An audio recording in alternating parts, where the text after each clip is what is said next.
All right, what is going on YouTube? It's Matt back again here for another med sales video. If you don't know much about me, I actually used to work at a spine hardware company.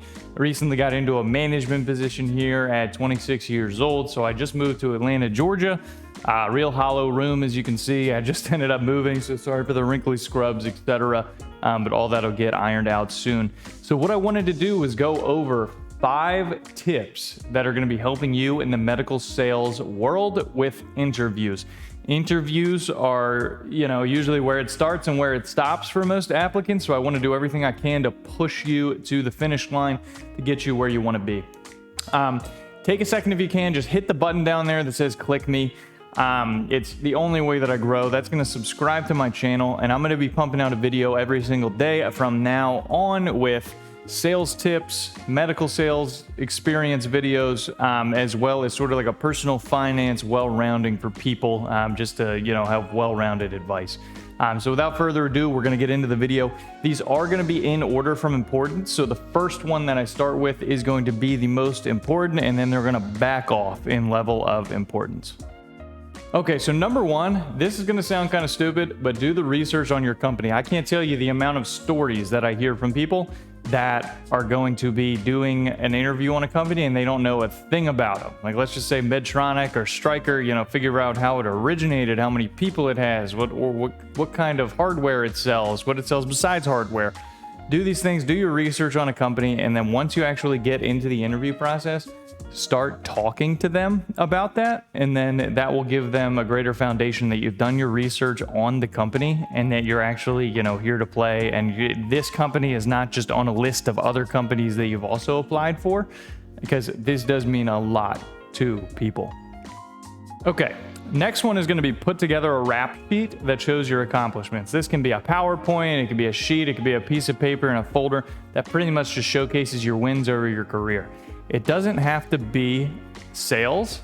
If you don't have any sales experience, you can't do it that way, but do show some kind of performance measurement in your actual company itself, because this is going to be huge for you when you're going to be showing them that you can demonstrate a good sales history or a good sales growth going forward, because they like people that push themselves. They like people that do the hard things. You got to show that you weren't just essentially a ticket counter, and we're happy with being a ticket counter. Okay, and then number 3, if you have no experience, sales experience, you have to relate it to something that you've done, because really everything is sales. Dating is sales. You're trying to get someone to be with you when, they don't know you. So you have to show them that you're a good person, you care about them, etc. And usually that's built over time. So whatever you're doing job-wise, you have to be good at it, right? Or else you get fired. And the way that you're good at it is you improve on your skills. So this is why you need to bring this to the manager of what you've done before. You say, I've improved X amount, and this is why you should hire me.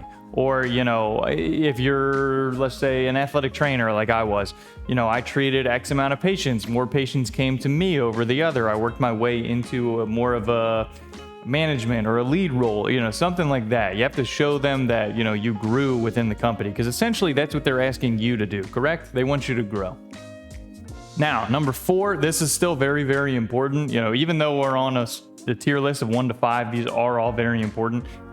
So one of the things you want to do is at the end of the interview, you have to follow up with them before you're off the call and ask them pretty much when the next interview is. You have to sell yourself into the role. Don't put it in their hands, even though it is in their hands, but try not to put it in their hands of when your next interview is or when the next steps in the process are. Because it's the same thing with your doctor's clients, etc. You don't want them being in control of the sales cycle. I mean, that's your job, right? I mean, it's their job to sign on the dotted line, but you got to get them to that dotted line. So you have to do the same thing with your employer. And then last, number 5, send them an email, send them a text message, send them anything that's going to be remarkable that you cared, that they showed up, that they gave you an interview. I've seen some people actually ship cookies with spines on them to the people that hired them. I know that's a big no-no, but I've seen some people do it. So just doing anything that shows that you care, that they took the time out of their day to interview you, because they do have really big jobs as well. So anyway, my name is Matt. I'm going to be doing videos every single day because I've set that goal for myself to try and get to 1,000 subscribers and every single day from now on. So with that being said, I'll see you next time.